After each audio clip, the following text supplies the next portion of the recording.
अपने पसंदीदा शायर की वीडियो सबसे पहले पाने के लिए एना मुशायरा आज ही सब्सक्राइब कीजिए और बेल आइकन दबाना ना भूलें। शुक्रिया।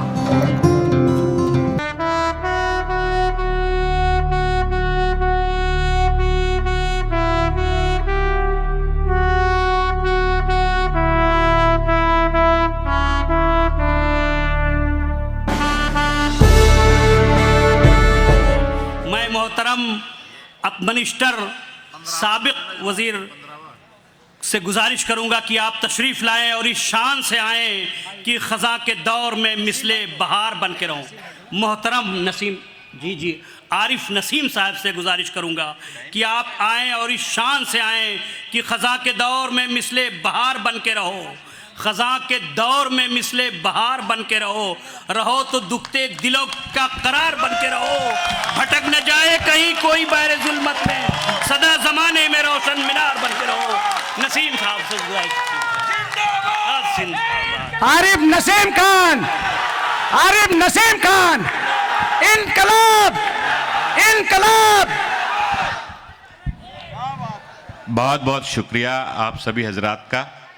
यहाँ पर स्टेज पे बैठे हुए सभी शोरा इकराम, शायरा इकराम, हमारे तमाम बुज़ुर्ग, सामने बैठे हुए तमाम बुज़ुर्ग, नौजवान साथी, ख़वातीन, माँ और बहनें,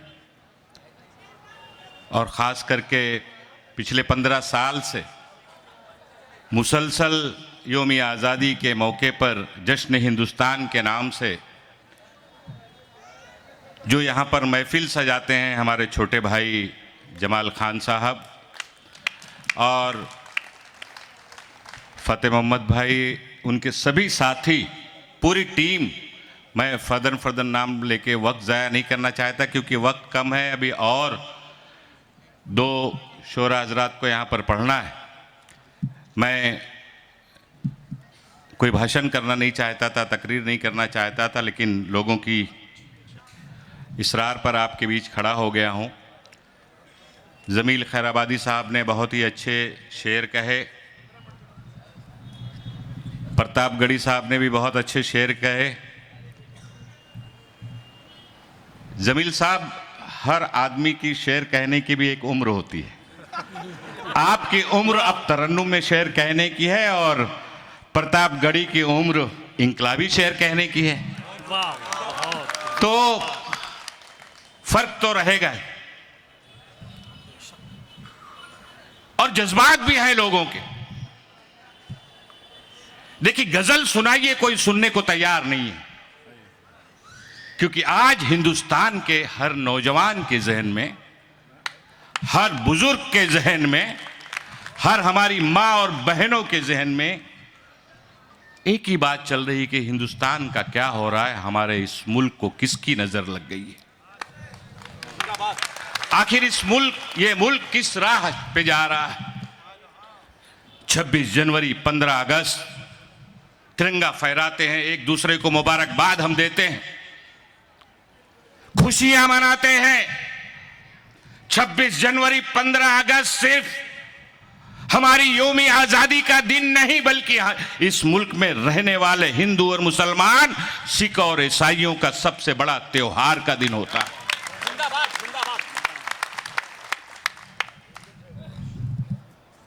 राहत इंदौरी साहब ने बड़ा अच्छा शेर कहा था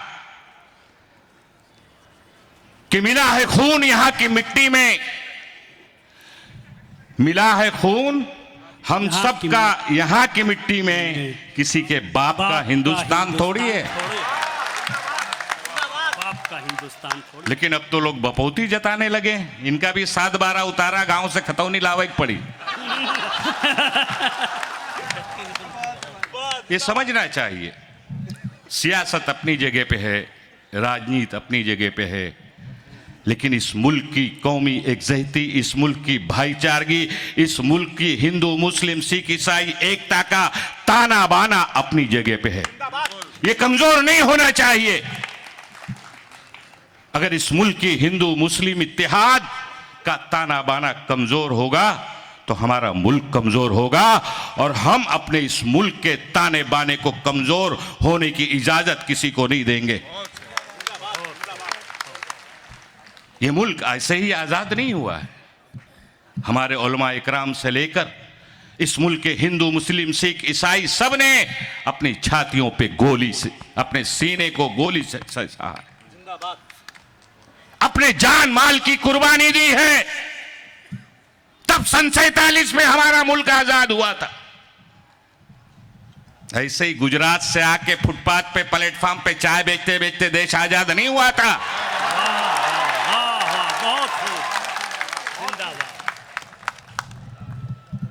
लोगों को तारीख के पन्नों को पढ़ना चाहिए। कहते हैं सबूत देना चाहिए हिंदुस्तान के रहने वालों को कि आप हिंदुस्तानी हैं या नहीं है। अबे अभी तक तूने अपनी डिग्री नहीं दिखाई हिंदुस्तान के लोगों को, और हमसे सबूत मांगा जा रहा है। जितना हिंदुस्तान तेरे बाप का है उतना ही हिंदुस्तान नसीम खान के बाप का है।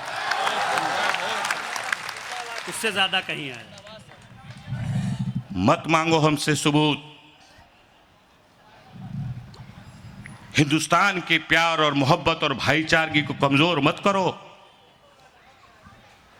जितनी सियासत करना है कर लो, लेकिन इस मुल्क की एकजहती से, इस मुल्क की ताकत से खिलवाड़ मत करो। यह मैं कहना चाहता हूं आज के दिन। 70-71 साल में क्या था इस मुल्क में? 71 साल पहले 30 करोड़ की आबादी वाला हिंदुस्तान, ना खाने को अनाज, ना पहनने को कपड़ा, ना रहने के लिए घर। हमारे बुजुर्गों ने कितनी मेहनत करके इस मुल्क के हिंदू, मुस्लिम, सिख, ईसाई, अमीर, गरीब जितने थे सब लोगों ने मिलजुल कर हिंदुस्तान को आज दुनिया के नक्शे पर एक पहचान दी। और आप अचानक आते हैं और कुर्सी पर बैठते हैं और कहते हैं कि हमारे अंगने में तुम्हारा क्या काम है? क्या ये सवाल है? किससे पूछा जाता है? किसके लिए कहा जाता है? किससे ये सवाल किया जाता है? बात करनी है, बहस करनी है, मैं हमेशा कह रहा हूं, बात करनी है तो बेरोजगारी के बारे में बात करो, बात करनी है तो महंगाई रोकने के बारे में बात करो, बात करो तो हिंदुस्तान के ताने बाने को मजबूत करने के लिए बात करो, बात करो हिंदुस्तान जो तबाही के कागार पे जा रहा है उसको बचाने के लिए बात करो। ये बात आखिर क्यों नहीं हो रही? जब देखो हिंदुस्तान पाकिस्तान, शमशान कब्रिस्तान, और कुछ नहीं बचा तो अब हिंदू और मुसलमान, इसके अलावा कुछ बचा ही नहीं है। ये बंद होना चाहिए। मैं तो कहना चाहता हूं, जमील खैराबादी साहब ने एक लाइन बड़ी अच्छी कही, मुझे बड़ी पसंद आई। मैं हमेशा ये बात कहता हूं, हमें अपने जज्बात की तर्जुमानी हमेशा करते रहना चाहिए। जज्बात की तर्जुमानी करते रहने चाहिए, जज्बात का इजहार करते रहना चाहिए, लेकिन जो लोग चाहते हैं उससे बचना भी चाहिए। जो इस मैं जो बार बार कहता हूं कि मुल्क की भाईचारगी के ताने बाने को कमजोर करने वाले लोग, उनकी सियासत को भी हमें और आपको समझना होगा, वो भी हमें समझना होगा। हमें अपने इलाके में, अपने मोहल्ले में, अपने शहर में, अपने राज्य में, अपने मुल्क में हिंदू, मुस्लिम, सिख, ईसाई एकता को मजबूत करने के लिए पूरी ताकत से सबको मिलजुल कर आगे बढ़ना चाहिए, ताकि जो इस मुल्क को कमजोर करने पे लगी हुई ताकतें हैं इनके मुंह पे तमाचा मारा जा सके। और मैं तो इसके आगे जाके कहना चाहता हूं कि एक लड़ाई, आजादी की लड़ाई सन 47 के पहले इस मुल्क के हिंदू और मुसलमान, सिख और ईसाइयों ने मिलकर अंग्रेजों के खिलाफ लड़ी थी और हमें कामयाबी मिली। दूसरी लड़ाई हमें इन फिरका परस्त ताकतों को इस जमीन में नेस्त नाबूद करने के लिए लड़ना होगा, ताकि इस मुल्क को बचाया जा सके, मुल्क की सालमियत को बचाया जा सके, मुल्क की एकता को बचाया जा सके, मुल्क की एकजहती को बचाया जा सके। सीए, एनआरसी, एनपीआर भूल जाइए, आप जहन से निकालिए ये सब। लड़ेंगे, कल लड़े थे गोरों से, आज लड़ेंगे इन चोरों से। फिक्र करने की जरूरत नहीं है आपको। लड़ेंगे। इस मुल्क के कानून ने, इस मुल्क के संविधान ने, इस देश के आईन ने हमें हक दिया है। उस कानून का खिलवाड़, उस कानून को कुचलने नहीं देंगे। बाबा साहेब अंबेडकर के संविधान को बचाने के लिए अगर जान देनी पड़ी तो भी इस मुल्क का हिंदू और मुसलमान, सिख और ईसाई मिलकर देगा, लेकिन मुल्क के आईन और इस देश के संविधान को बिल्कुल कुचलने नहीं देगा जो कुचलना चाहते हैं यहां के कुछ लोग।